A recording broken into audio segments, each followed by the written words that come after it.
بڑی لڑائی ہم مرکز کے ساتھ 370 کے لیے لڑیں گے، اپنی ریاست کا درجہ واپس حاصل کرنے کے لیے لڑیں گے، لیکن جو روزمرہ کے ہمارے مطالبے ہیں، پریشانیاں ہیں، ان کا بھی ان پچھلے 8-10 سالوں میں علاج نہیں ہوا۔ ہمارے امیدوار صاحب نے اپنی تقریر کے دوران، غنی ملک صاحب نے اپنی تقریر کے دوران یہاں بجلی کے حوالے سے بات کی، اور افسوس اس بات کا کہ ہماری دریاؤں کا انہوں نے ذرا سا بھی استعمال نہیں کیا بجلی حاصل کرنے کے لیے۔ آج 8-8 10-10 12-12 گھنٹے بجلی کا کٹ، اور بجلی کی فیس آج آسمان میں۔ میرے دور حکومت میں جب غنی ملک صاحب میرے ساتھ منسٹر تھے، جب میاں الطاف صاحب منسٹر تھے، مہینے کا بجلی کا بل 150 200 250 روپے مہینہ، اس سے زیادہ نہیں۔ آج بدقسمتی سے ان تمام کٹس کے باوجود بجلی کا بل ان دیہات کے علاقوں میں کم سے کم مہینے کا آپ کا 1650 روپے ہے۔ آمدنی آپ کی 1500 ہوگی،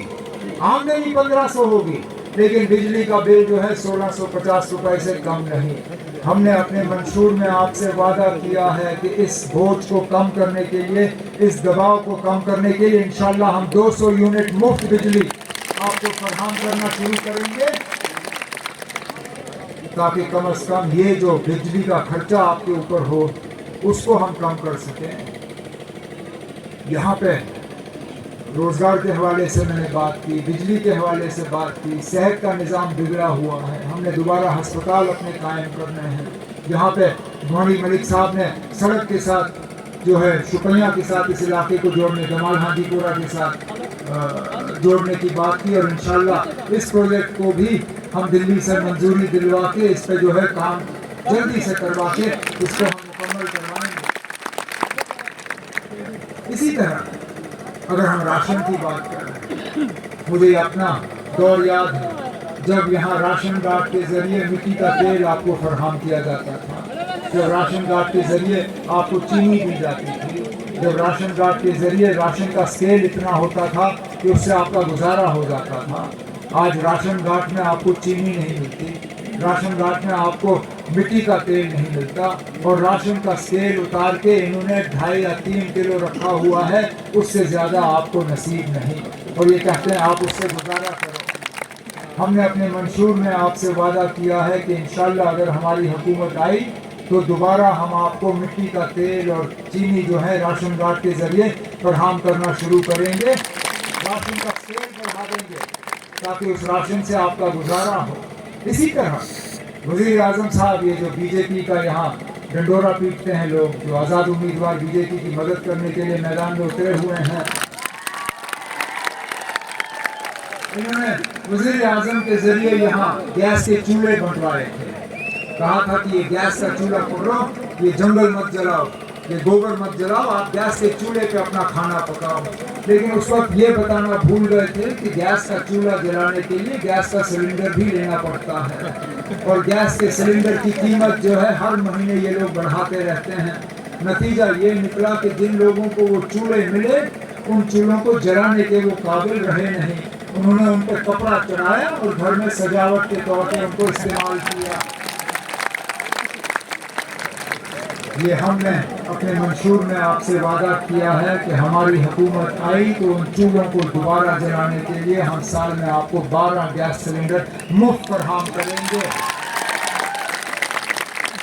یہ کوئی آزاد امیدوار نہیں کر سکتا آپ کے لیے، یہ بی جے پی والے بھی نہیں کریں گے، کیونکہ ان کے ارادے جموں کشمیر کے لیے ٹھیک نہیں ہیں۔ انہوں نے یہاں ہماری بھلائی اور ہماری بہتری کے لیے کچھ نہیں سوچا ہے۔ یہاں ہمارے گجر بکروال بھائی بیٹھے ہیں، فارسٹ رائٹ ایکٹ کے تحت ان جنگلوں کا پہلا حق آپ کا تھا، لیکن ان لوگوں نے آپ کو اس حق سے محروم رکھا۔ میں آپ کو یقین دلاتا ہوں کہ ہماری حکومت آئی تو فارسٹ رائٹ ایکٹ کے تحت پہلا حق ان جنگلوں پہ آپ کا ہوگا، پھر کسی اور کا ہوگا۔ اسی طرح جوانوں کی تعلیم کو لے کے ہم بات کریں، وراثت میں ہمیں شیر کشمیر شیخ محمد عبداللہ سے اگر کچھ ملا تو بچوں کے لیے مفت تعلیم کا نظام ملا تھا،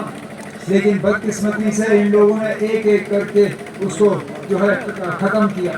ہم نے اپنے منشور میں یہاں کے بچیوں سے وعدہ کیا ہے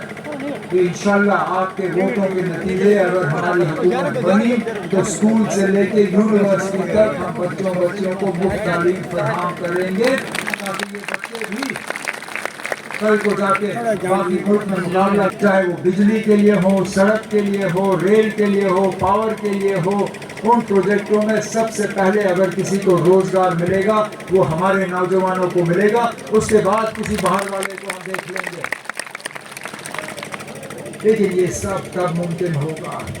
اگر کہ ہم اپنے ووٹ کا صحیح استعمال کریں۔ آپ لوگوں نے پارلیمنٹ کے الیکشن میں دکھایا کہ بی جے پی کو کس طرح ہرایا جا سکتا ہے۔ اس وقت آپ نے 50,000 ووٹ جو ہیں وہ کانگریس نیشنل کانفرنس کا جو مشترکہ امیدوار تھا ان کے حق میں دلوائے۔ میں چاہتا ہوں کہ اس الیکشن میں بھی ہمارے جو انجینئر صاحب یہاں ہمارے امیدوار ہیں وہ بھی اتنی ہی بڑی مارجن سے یہاں سے کامیاب ہو کے جائیں تاکہ کل کو دوبارہ ہماری حکومت بنے، اور انشاءاللہ اس حکومت میں جناب غنی ملک صاحب کو بھی ہم اچھا سا درجہ دیں تاکہ وہ بھی